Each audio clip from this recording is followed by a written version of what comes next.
The future is very positive for gold. You have the normal vectors. Supply is flat, but has been for 6 years. Demand is going up. Central banks have flipped from net sellers to net buyers. That's a big deal. Retail and institutional interest is higher, so that's good. Geopolitical threats, don't need to say a lot.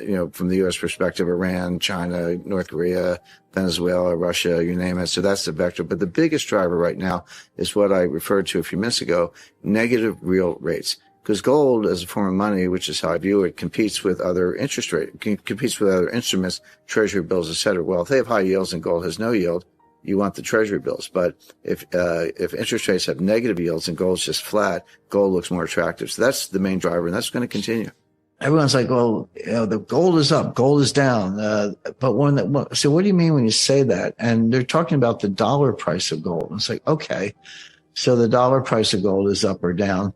That's really a cross rate. That's no different than talking about the euro-US dollar exchange rate or Australian dollar-US dollar exchange rate. If you think of gold as money, and I do, then the dollar price of gold, with gold measured by weight, not as another currency, it is another form of money, but with gold measured by weight, it's a cross exchange rate.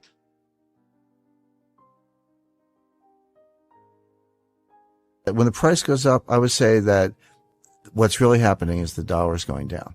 In other words, I think of gold by weight. I'm interested, do you have a ton? Do you have 50 kilos? Do you have 5 ounces? Whatever you have as an individual investor, as a bank, I think of it by weight. Because when someone says gold's really going up, I said, well, no, the dollar's going down.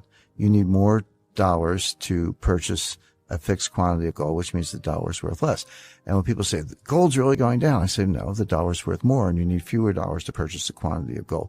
In other words, when people talk about price, the first thing they do is they're really talking about dollars. This is a euro price for gold, but the world market is based on dollars.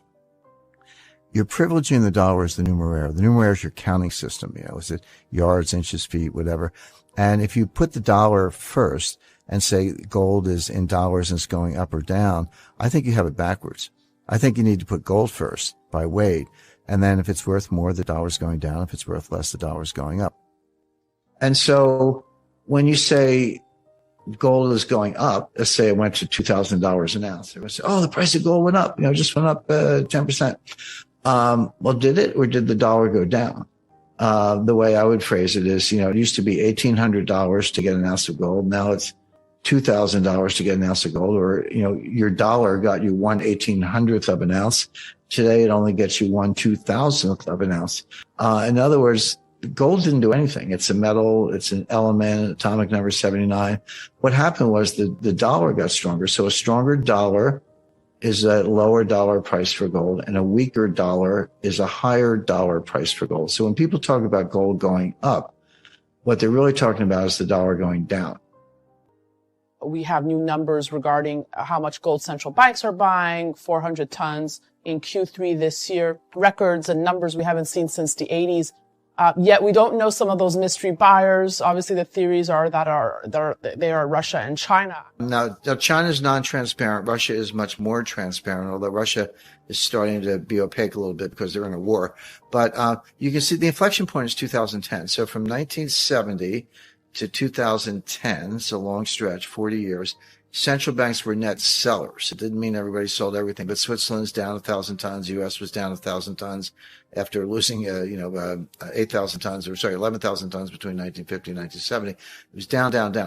2010 was the year that central banks became net buyers. Now, it doesn't mean every central bank was buying gold. It does mean that they were selling a lot less and others were buying more. And some of the buyers are Mexico, Kazakhstan, Philippines, Vietnam. We know China's a big buyer. We don't know exactly how much. Russia was a big buyer. That is continuing. Now the new players, Iran's non-transparent, but we know they're buying gold. Turkey is buying a lot of gold. Japan had a bunch of gold all along. They never told anybody about. Literally in 1 month, their reserves went from 600 tons to 900 tons. Well, the market. You can't buy 300 tons in a month, not one country in one order.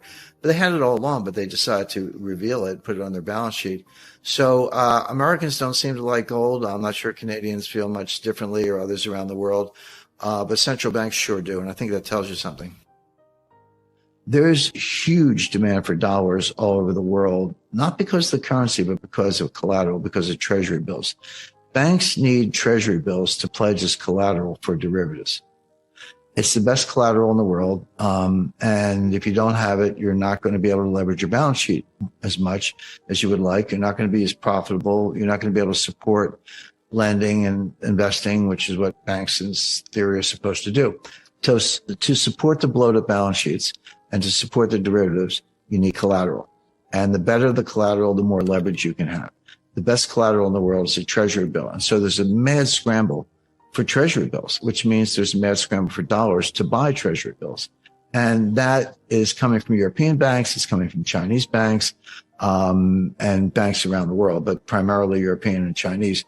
And that's not going away. So it's funny to hear people think it's funny to hear anyone talk about a dollar collateral shortage. Like, hey, haven't you flooded the world with dollars? Hasn't the Fed printed $9 trillion? And the answer is they have.